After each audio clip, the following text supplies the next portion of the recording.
picking up on the review for the spring final exam, exponential and logarithmic functions and graphs. We are ready for number 11, which starts with logarithmic functions. And it's asking what are the three special points for a logarithmic function. Well, logarithms are the inverses of exponentials. So if I look at my exponential points, all I have to do is switch them places to get those three special points. So my first special point, I'll switch the -1 and the 1 over base. So that will make it 1 over base, comma, -1. Second point, switch the 0 and 1 to make it 1, 0. And the third, switch the 1 and the base and make it base 1.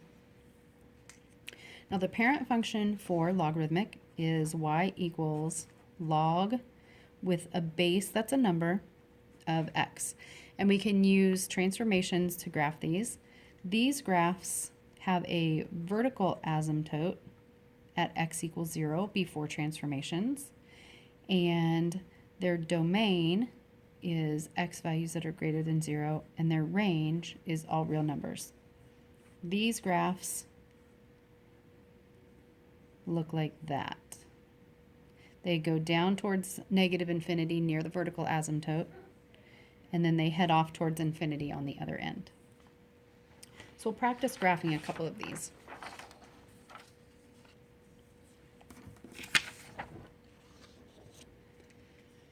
Number 12, the first thing we want to do is identify the base.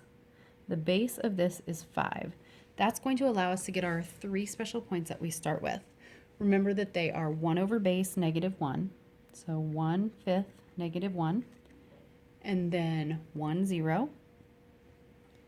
And then base 1. So 5, 1. We start with a vertical asymptote at x equals 0, and then we will do transformations to see where that goes. Just like we did with the exponential functions, we want to start our transformations with what's closest to the variable.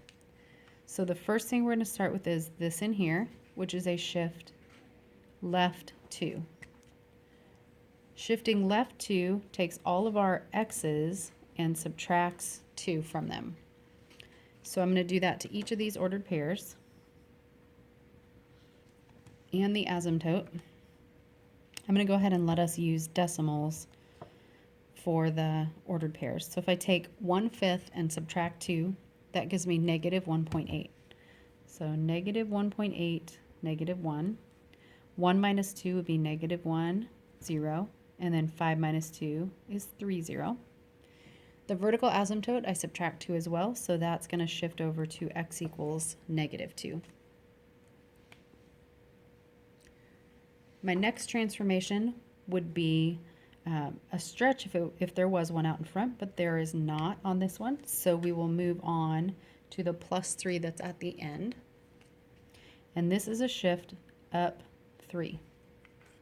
To shift up 3, we take all of our y's and add 3. So each ordered pair will add 3 to the y. So the first one will be -1.8, 2, and then -1, 3, and then 3. Oops, that guy should have stayed at 1. Somebody should stop me when I make mistakes. So 3, 4. The vertical asymptote is not going to move because it's an x value and I'm adding only to the y's, so that will stay at x equals -2. When I make my graph, I want to put my vertical asymptote on as a dashed line at -2, and then my three ordered pairs, -1.8, 2,